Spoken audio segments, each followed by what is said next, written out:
Swarm trapping bees with a mobile swarm trap. We talked to Michael Jordan this week, and this is episode 104. Welcome to the Kiwimana Bay. Hello everyone, this is Gary here, flying solo tonight, and Margaret sends her regards on to you. And this week we're talking to Michael Jordan from Wyoming, and here we talk about bee swarms and how to catch them. Michael also explains how his new mobile swarm trap works and how to build them. This is episode 104, and we'd like to thank Aaron Jennings and Lauren Jennings this week for their great support over the last 23 months. It's been awesome. Thanks for your support, guys, and be sure to check out their podcast at jenningsapiaries.com. And if you value what we do, please consider supporting the Kiwimana Buzz on kiwi.bz/banana. That'd be awesome. And welcome, it's Gary here, and along with my partner Margaret, we produce this podcast from the hills of the Waitaki Ranges in West Auckland. And our podcast is about beekeeping, gardening, and political issues sometimes. We also talk to some great beekeepers from around the world, and that's the case today when we talk to Michael. And the show notes for this show will be kiwi.bz/whisper. That's WISPER. And the podcast image this week comes from Alex the dog and Michael. So thanks, guys, for sending those images to us. And thanks for listening to the show. We know your life is busy, and we appreciate you have taken the time to join us today. So sit back and have a listen all about bees swarming and trapping them.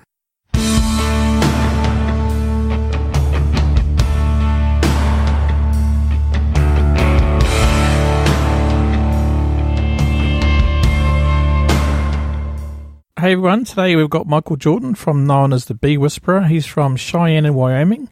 He's been keeping bees for many years now, Michael, haven't you? Yeah, I've been keeping bees now for over 23 years. We started back in 1998 and really didn't get into commercial production until about 2006. That we decided to become a big pollinator crop, having bees. We had over 2,000 beehives at one time. And did pollination contracts with co-oping, and would send bees to California and the United States to pollinate the almond fields. And then basically manageability and my philosophy of bees changed after traveling around a little bit through the world learning about bees and beekeeping, that we downsized our operation tremendously, feeling that the gap would be that with more beekeepers, you facilitate more bees than just a beekeeping company. So we changed a lot over our time span, and now we're a youth educator. We travel across the United States and different parts of the world teaching orphanages and stuff, sustainability beekeeping. That's awesome. And even though you're from Wyoming, you've never met Sheriff Longmire, is this true? I never met Sheriff Longmire, no. I actually tried to write in to do a thing about a beekeeper that was an activist living on the reservation, and the guy laughed and he goes, we don't know too much about bees. And I said, man, there's a lot of beekeeping in Australia.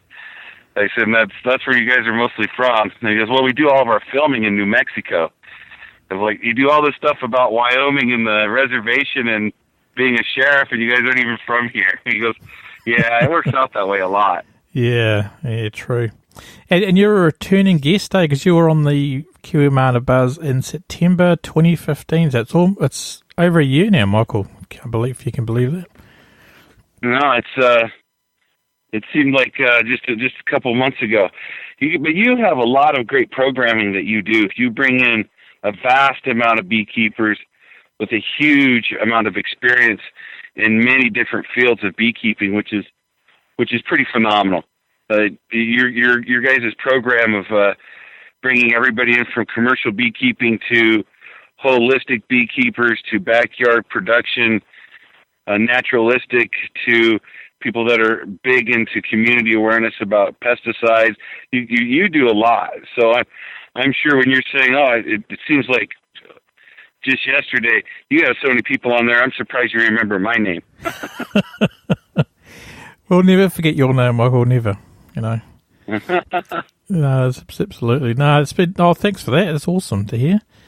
And today, because at the moment in New Zealand, it's coming into swarm season. We've already heard a few swarms, so we're going to talk about your system of making bees and swarm trapping. So what's your, tell us about the system you use to get swarms now. Over the last 3 years, we've been really testing it and putting it out, and it seems to work extremely well. That we've made a mobile swarm trap, and we're basically taking a 5-gallon bucket. We're cementing in a 3-inch piece of PVC pipe in it that's about 5 foot tall. Inside that 3-inch PVC pipe is a 2-inch PVC pipe. Inside of it's a 1.5-inch. And basically you telescope it up in the air and put a swarm trap on the top of it. And we're just using a 5-gallon bucket again on top. So it's a 5-gallon bucket, a section of pipe, and a 5-gallon bucket. And what we found out is trapping them this way, I'm able to remove the bucket off the top by doing this retractable pole that I can put up in the air 15 feet in the air near tree lines, apiaries, bee trees that have them, and I'm able to catch the bees in the bucket. I check it every 3 days. We just lower down the poles, pull the bucket off, put a new bucket on, lower it back up, and I'm able to catch a massive amount of swarms. Very simple and economically sound. That it's PVC, it's not going to rust, it's not going to degrade. I'm able to take them down and store them when swarm season's over. And it's been working out really well. That I've developed a program where, like, if people are calling you that we have a swarm, in my area, in my city, I've been putting markers that I got a swarm call from here. Even if I don't get the swarm myself, I belong to the local beekeepers club. I belong to the Department of Agriculture's beekeeping program. I work with weed and pest and animal control. So anytime anybody gets a call, we either send somebody or I go, or it comes out on a network of like Craigslist or YouGo, where you can just get on and say, hey, we have a swarm problem. And I'm able to pinpoint certain areas where this area has a lot of swarms, and I'm basically able to either find which apiary or bee tree or system where the bees are normally swarming at, because they have a nest somewhere, a home or a colony somewhere that they're swarming from. And it's made it so that they're not a problem to other people in the town, because we're catching them right away. And then I'm able to just pinpoint them. There's not a problem that we should set up one of these mobile swarm traps right here. We get a lot of calls, and we'll just start trapping them. And it also makes it so when I went from doing miller queening and splitting of beehives for do little splits and stuff for population growth, that I've learned that if the bees build a colony and it's overpopulated, they swarm naturally. So if I put up my swarm traps, these mobile swarm traps that are 15 feet in the air and are basically 15 to 20 feet away from the hives, the bees automatically go in these buckets. And I'm able to just go ahead and start a new colony naturally from swarming, where I'm getting a queen that's already bred, already comes with a full amount of, 40 pounds of bees, where there's 60,000 of them. I'm able to just move those bees directly into a beehive, and due to the fact the old colony just needs a little more feed, and the queen that's probably hatching in there is going to get bred. There's already comb. It's already ready to go, so I'm not really losing my bees by this type of swarming method, but I'm doing a better natural propagation than worrying about queen rearing, splitting my hives, making sure they have nectar, making sure they have feed. They already got the feed. They're all ready to go. I just need to put them in a box and get them going. So I think swarming is a great form of bee population and growth for an apiary.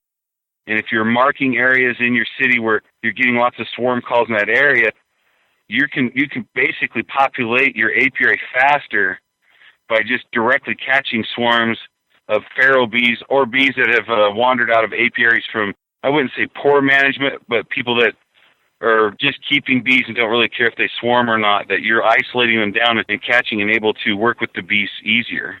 Yeah, that sounds good. And what's your recommendations for where you put those swarm traps or the swarm lures? Like how high do you put them and stuff like that? Most of my swarm traps are 10 to 15 feet. That and it also has to do with how high your hives are off the ground. If your beehives are roughly the 18 inches off the ground, I recommend being about 10 feet away from the beehive and about 10 feet in the air. If you're using a more elaborate stand system and not pallets or cinder blocks, and you've got something where the bees are sitting up, roughly 2 feet in the air, to where you're going to have to bend over and work them, more of a hobby situation, 15 feet in the air and about 10 to 15 feet away. So basically, it's the same height as it is distance that from the beehive. That flight orientation from the bees is usually roughly 10 feet off the ground and roughly 10 feet to 20 feet in a circumference. So if you're just on that border where the bees will start to come out and start looking for a place to go, if you already have your lemongrass oil set up into one of those swarm traps, they basically just move right in because it's a good temporary stay for them. Even if they're continue looking, you've already caught them in an area. It's almost like going to a tree and you see the bees hanging off the tree. They're already going to be clustered in a bucket. They may not want to stay there, but if you're checking every 3 days, you can just move them into a good home, good habitat for them to move right into. So basically, our swarm traps are about 15 feet away, 15 feet in the air. We're using a good lemongrass oil, and we've learned that if you take a thick straw or a really small piece of PVC that's like for your air conditioning unit, something that's about 3/8 of an inch, something that's small, and you pack that full of cotton, the PVC or straw keeps the lemongrass oil from dissipating faster. It houses the liquid more inside the cotton. So we take a straw, stuff it full of cotton, and then soak it in lemongrass oil, and then you can just take a thumbtack and thumbtack that into your swarm catching device, and it keeps the swarm a good smell of fragrance of the lemongrass oil, which almost smells of the swarming pattern of the bees. So they already think that maybe they've already got a habitat that somebody's already found, and they're already releasing the pheromone that we should enter here. So the lemongrass oil in a straw works really good because it doesn't dissipate very fast, and it keeps it there for a long period of time of saturation of smell. That's the system that we've kind of come up with that seems to be working very well. We have, in our apiary, when our bees swarm, we have about a 90% catch rate just in our apiary. We have one apiary that has 75 beehives in it. We're letting them naturally swarm through this program. Along the perimeter of the apiary, we've got about 20 of these swarm catchers in the air with the lemongrass oil. And when we're weighing our beehives, which I think is a very important thing, we're already noticing which ones are full, which ones are already starting to collect nectar out of the hive to start the swarm pattern, and we're able to see that the hive is now empty. You check your swarm buckets, and we're getting about a 90% rate of where we're just catching our bees back and inserting them into a new hive for them to start structurally building comb again. So it seems to be working very good. Yeah, that sounds fantastic. And just talking about your swarm catching bucket, is it like a bucket with a funnel on top, is it? And do you have any photos of those? I'll get you some off my Facebook site. We have a video, and basically when you put the PVC pipe in the air, the PVC pipe has holes drilled in it. The bees go in the pipe, up the pipe, and into the bucket. And then they're in this bucket that has, we're melting wax, and we put wax on the lid top of the bucket. So every 3 inches, there's a line of wax. So it'd almost be like a top bar starter. That way, if you don't get to them right away, they have something that they want to cling to and maybe start building comb off of already, with the smell of the lemongrass oil right in the center of the bucket lid. So they go right into the PVC pipe, up the PVC pipe into the bucket, and you're able just to lift the whole bucket off the PVC pipe and take it wherever you want to place the bees in a new hive at your apiary. Well, that sounds good. Sounds a good idea. So you don't actually have frames running in the bucket, just like a normal bucket, eh? Yeah, it's just a normal 5-gallon bucket, and the lid has the wax on the top of it. The wax lengths are about 9 inches long, and they're spaced every 3 inches. So it's enough for that. If you wanted to leave them in there and have them build a natural, like, skeep top, where you'd lift the lid off and all the comb would be hanging off the top, you could. But it just makes it so the bees will naturally want to go in there faster. It's already got wax in it, It already has the scent of a queen bee in there. They just want to move in because it's a sheltered enclosure with a nice hole, just like a tree. But the knothole in a tree, I've never seen. All of our beehives at our apiary only have 3-inch openings, and then every hive super has a 1/2-inch hole drilled in it 4 inches from the top of the box. So that way the bees can come in at several locations, but it makes it also so that the guard bees you don't have to have a lot of them, but there's many openings that are easier to guard by 2 or 3 bees instead of a line or a crew of them. And I think when we do our swarm traps with the small knothole, just like in nature, you have to really learn from nature. I've never seen a big opening in a tree that's, a foot long where the bees are landing and going in. It's a well-guarded hole. And with the PVC pipe, it's almost like a tree. It has a hole in it. They're going into an open space like that would be inside of a trunk of a tree or a huge limb.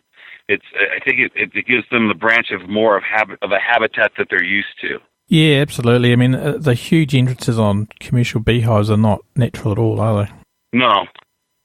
Commercial, or I shouldn't say commercial, because I think the building of a beehive was not necessarily for the bees. It was for the beekeeper. And when Langstroth was looking and doing his bee space methods, and A.E. Root was doing his measurements of comb, we were looking for the ability to inspect the bees for mites and American foul brood easier. So it was easier for the keeper, not necessarily easier for the bee. That's why a lot of people are going back to a top bar or Kenya type of beehive, or they're using the Warre system of natural comb build and less foundation work, bigger comb thickness. But some of the combs coming out of some of the Warre hives are, almost 3 inches thick all the way across. They're a deeper comb than they are the 2-inch, inch and a half barrier that you can see. So I think that people are going with that so that there's a more foundational build for the bees. And if you're looking how they do it in the trees, or they're doing it in enclosures, they're using a little entrance hole, bigger, thicker comb build than we are when we're just doing a habitat for beekeeping. Yeah, absolutely. I think that's the thing. You got to think about what the bees naturally want, and a small entrance with a big hive box or cavities is exactly what they want, isn't it? Yeah, they want to have a small entranceway, but they want to have a big cavity. Perrone boxes, I think, are a phenomenal way of beekeeping because how big the box is. We can't use them here in the United States because you can't visually inspect the frames because they're non-removable, but the concept of big space is becoming new. Sloven hives with the small entranceways, and they're built the Slovak style of on trailers or in a building, and you open the beehives from the back, sliding the bars in and out. I'm looking at, they have a big space. The combs are like almost too deep, and it's only one box, and it's almost like having 2 Langstroth boxes stacked together, but it's just one frame. Yeah, I think that the larger the space and the ability for the bees to control the entranceway is very, very important. Absolutely. And those, the swarm lure thing you made up, it's like a little small PVC pipe. You said it was 3/8 of an inch, which is about 1 centimetre for our metric listeners. And so how tall is that? Well, when we extend it like a telescope, it starts out with 3-inch PVC pipe and it extends to 1.5 inches. That way the pipes can fit inside of each other like a periscope that they can pull up, and we try to pull them up so they're about 15 feet in the air. And it's made so that way you don't have to have a ladder. You're able to just telescope down the pipe. That makes a big difference. We'll have to get some photos from you about that. Oh yeah, I have some great video. I have one showing it on my YouTube site about how to build the telescoping hive stand. I've had a couple beekeepers actually want to know who makes them, and nobody makes them. It's something you make at home for your own controlling method. Yeah, absolutely. I think is very important. Yeah. Well, I mean, that could be another cash idea there, Michael. It could be. It could be. If somebody would really want to take it to the next level. How I originally saw it all was a gentleman was using bamboo, and bamboo's really tall. He was mounting his swarm trap on bamboo, and then he would like cantilever it down to where he was at. And I really liked how he was having this way up in the air. Yeah. That he's able to get the bee, because bees naturally want to be in a 40-foot canopy. It keeps them out of the predator's view of most things other than the birds that would come and kill them, like the bee killer. Yeah. Other than that, most of your bees, are 40 feet in the canopy, and they want to stay there. And when he was using his bamboo trap, I thought that was really cool. But he had to either have a ladder to get it all up, or he had to have 2 or 3 people help him lower it down by angling it down. And I thought, man, if you could just make it like a telescoping ability, you wouldn't have that problem. So that's when we went to PVC pipe at different sizes to telescope it up and down. One guy can go out and you just remove the whole bucket off, put another bucket on top, set it back up in the air, and it's very fast and efficient. Yeah, that sounds awesome. Yeah, and absolutely. I mean, the way we used to put our swarm lures up was just like get a rock and tie it to a rope and throw it up in a tree, and then just haul the whole thing out with a rope. But then lower your trap down out of the tree. Yeah, that worked all right too. But it's just it needed the box to be kind of like stable, so which wasn't sometimes wasn't good because it would blow around in the wind, and you really wanted as stable as possible, eh? Yeah, see that this is able that when the one bucket has cement in it, so it has lots of weight. So you have a weight that you can just pick up and move to wherever you want to in a location. And then when you telescope it in the air, the video even shows how you put guy lines on it, or you can stabilize it so it won't blow over up in the air. How it stays stable up in the air, so that way when you get it 15 feet in the air, you're going to have a lot of top heaviness because there's a bucket in the air now that the wind can catch. And when you do it the way that how we show it, it's pretty stable. It's got the weight that plants it on the ground, and then you're able to use tent stakes and rope for guy wires. And then all you have to do is when you're ready to pull it down, you just unhook your tent stake, pull it down, take your bucket off, put a new bucket on, put it back in the air, reset your tent stakes, and it's good to go for the next swarm that you're wishing to trap out of the area. Yeah, just looking at the video now, it looks good. Yeah, I'll include it in the show notes too.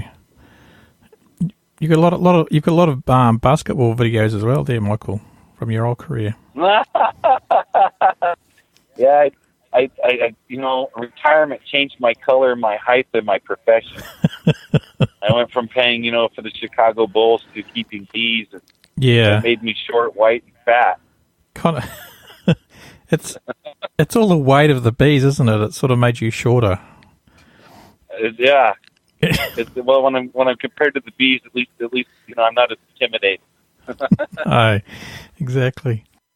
Yeah. So this thing, you've got a lure in there with lemongrass oil, and it's like a little tube, is it? Is that what you do?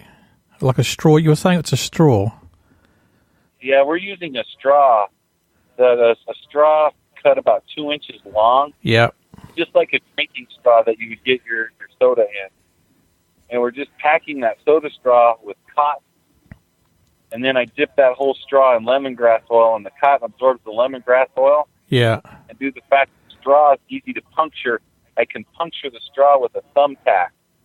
And I can just stick the thumbtack on the bucket inside the lid, put the lid on, and the lemongrass oil can only be smelled on each end of the straw, and it keeps it from evaporating faster because it's contained. And that helps saturation smell in that bucket. That is, the more the lemongrass lures in there, that's exactly what it can do, is it lures the bees because the saturation smell is so strong.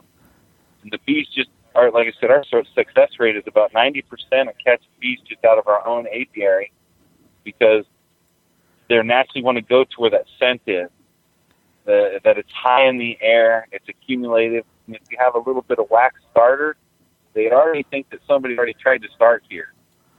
So it makes it a good lure. The bucket lid with the lemongrass oil and a little bit of wax is a great lure. Oh, that sounds like an awesome idea. And so you're putting those around your own apiary? Do you put them anywhere else?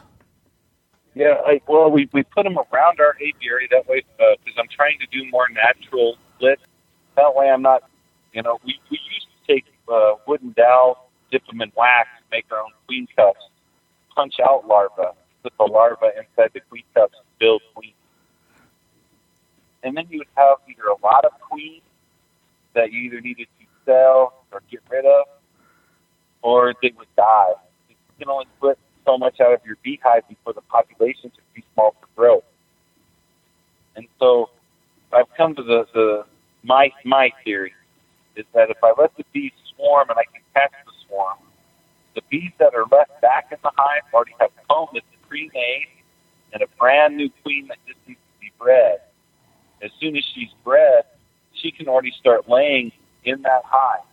And if I'm feeding them a good honey sugar syrup, they're able to work faster, clean the comb out that's already there so she can start laying, and they'll populate better than you buying a packaged bee or from you doing splits.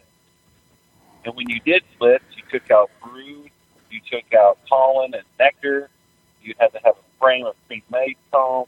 There was a lot you were removing from a hive when it's just better to leave it in the hive and get a huge amount of bees from a swarm. A good swarm of bees the size of a basketball. That's a huge workforce that if you feed them, they will build comb fast. And if the queen's already in laying capability, they need to build a comb fast because she's going to start laying. And I think it builds a huge population of bees better by just letting them swarm on a natural capability and letting nature do her course, than it is to try to positively split them. Yeah, absolutely. I mean, the swarming, a swarm is an amazing resource, because they kind of like build up really quickly because they're trying to survive quicker. And yeah, and they already have experience on what we have to do. It's not like grabbing new worker bees out of a hive that are just hatching, that their cognitive memory really hasn't been set by the workforce yet. That this is like the Corps of Engineers. We already know how the bridge needs to be built. We've built 40 of them. So let's just go in and build our bridge. And I think that's how the swarm colony thinks, that we've already built 40 frames of this stuff. Let's just get in here and get this going so we can make it. Because in my season, right, we only have like 5 months of really good bee capability, and then basically 5 months of dark. That the snow comes, the wind comes, and the bees are basically dormant in a beehive for almost 5 months. So they really need to populate and grow faster. And I think instead of buying nooks and packaged bees where you're going to have to really feed them the capability to make that growth, I think if you're finding swarms and kind of nursing them, and we quarantine, like if we catch natural swarms, we quarantine them in a different apiary for 2 weeks. That way we can check them for mites, that we can check them for dysentery, nosema, right, that you can see if they brought anything in. We can mash up a few to see if we've got trachea mite. That way, before we bring them back to the apiary to really work, I've given them at least 2 weeks of good feed, and I've been able to really observe them and see how they work. And if they work really good and they're populating good, I want that genetic line in my workforce anyway. That way, if they're making drones, I'm getting a good bee capability of breeding from my split hive or hives that have already pre-swarmed. That if the hive swarmed, I have a queen in there that needs bred. If I'm getting a good breeding system from the drones that I'm finding feral, I think good feral bees bring a genetic line of the area more than be bringing in packets of bees from different areas that might be different climate, altitude, temperature commitment. So I think, and that's only in my opinion. I don't know how many other people have success with swarming, but we have a really good success making bees swarm and doing a good job with it. yeah, absolutely. That's a great idea. And so, do you have any recommendations if you're putting swarms in like woody areas or tree lines? Any recommendations where to put them? I think the best thing is if you see bees, put a bee trap there, and you want to put it in the trees because they want covering. Bees aren't going to be just out in the open, so you have to put it along the tree line and you put swarm traps if you're going to catch feral bees within about 20 feet of any waterway. So lakes, streams, rivers, if you're about 20 feet into a tree line and you have good lemongrass going, you'll have a good tendency to catch feral bees. I think bee tracking is a valuable resource. Like I said, we got a map of our city, and there's one location that we finally, over the last 2 years, have isolated where the bees are exactly coming out of, and then we found a tree that the bees are in. So 20 feet away from that tree, I've got 3 swarm traps sitting there, and when those bees swarm once or twice a year, we're already just catching them out of that tree. Instead of moving in and cutting the bees out, I just have a natural producer now of bee population, and that's from spending like 2 years with thumbtacks, and we had a swarm call here, we had a swarm call here, but we're kind of isolating it down to where the location of where that tree was. So if you know somebody that has an apiary and they're not really in tune of like controlling their bees, they're just going to let them swarm, it's okay. If you put your traps around that apiary, you're going to catch their swarms.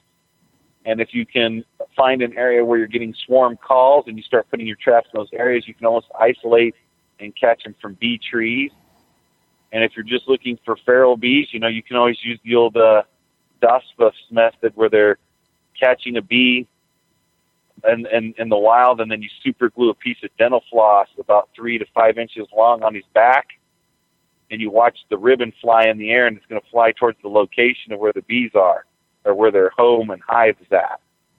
And you can track the bees back that way, and then put your swarm trap up in the air in that location of the flight. Yeah, absolutely. Or you can do things like beelining, eh? If you learn to do that. Yeah, beelining, yeah. No, that's good, and that's a great idea about what you said before. Is when you get a lot of swarm calls, is record the location, because then you can probably find next year that might be a great place to put your swarm traps, eh? Yeah, and it also helps if you're working with your city, because they can almost tell you, well, we have a lot of calls here at our cemetery. So that's a public facility as also government facility of caretaking. And when people want to go, like visit their deceased, they don't want to be intrusive to bees. So we're able to go into those city facilities structures and not only help them maintain good public, prosperity amongst the people in the public, but we're able to control the bee population on a more natural level in those areas. And that way the bees aren't really swarming anywhere. We're just catching them before they become a nuisance or a problem, and spreading to other locations and eliminating bees moving into someone's house, garage, car, tractor, picnic table. We're helping eliminate that by just putting the swarm traps in locations that we already know have a problem, we've already had problems in this area, and we're just automatically helping reduce that problem. Yeah, absolutely. And you're not having to cut bees out of walls, you're just having to move a box, one of your traps, isn't it? Much easier. Yeah. Oh, yeah. And a bee will find anything that feels good habitat will produce, they're going to move into. And removing bees from a house is expensive. Construction material to rebuild, the time and the labor for someone to going in during the day, it's going to be hot. It's not like you're going to be sawing open somebody's wall of their house during the middle of the night. So, even after people spend the time cutting out bees out of a house, siding or removing them from a roof eave, they're even going back and putting a swarm trap right there to try to catch even the residual bees that are coming back from the workforce of the day. But the foragers are still coming back, even though you've removed their housing facility. Yes, absolutely. That's fantastic. Well, Michael, thanks for your time today. That's been really good. It's a bit of a quick talk about swarm trapping, so that's awesome. Yeah, no problem, Gary. I'm sure our listeners will really like that, and I'll put a link to that show, to the YouTube video. I'll have a look at that too. That looks good. And so if anyone wants to find the show notes for this one, it'll be kiwi.bz/whisper. Oh, very nice. Yeah, so thanks everyone for listening today, and we'll be back soon with another podcast for you. Hey, have a blessed day, Gary, and thanks for having me. Okay, that's fantastic. And I'll include the video that Michael's done about this, the mobile swarm trap. Also some close-up photos of the how to construct it and how to make it. So check out the show notes for this one, guys, because there's some photos there. And yeah, I'm going to give this a go over winter and see how it goes. I'm keen to try this. Sounds like an awesome idea. And you guys up in the Northern Hemisphere, I'm pretty sure that you'll be using these in the next couple of weeks. And if you could just do one thing for us this month, guys, if you're on iTunes and you have an Apple device, please consider leaving a review for us. You can do it on your Apple device or your iPhone, and just go into the iTunes application and leave a review for the Kiwi Mana Buzz. Hopefully positive, but we're keen to hear any feedback from you guys about what you think we could improve or what's great and what's not great. Just please give us a review and be honest. That would be fantastic. Okay, well, thanks for listening again, and we'll see you in a couple of weeks with episode 105. See you guys. Thanks for joining us.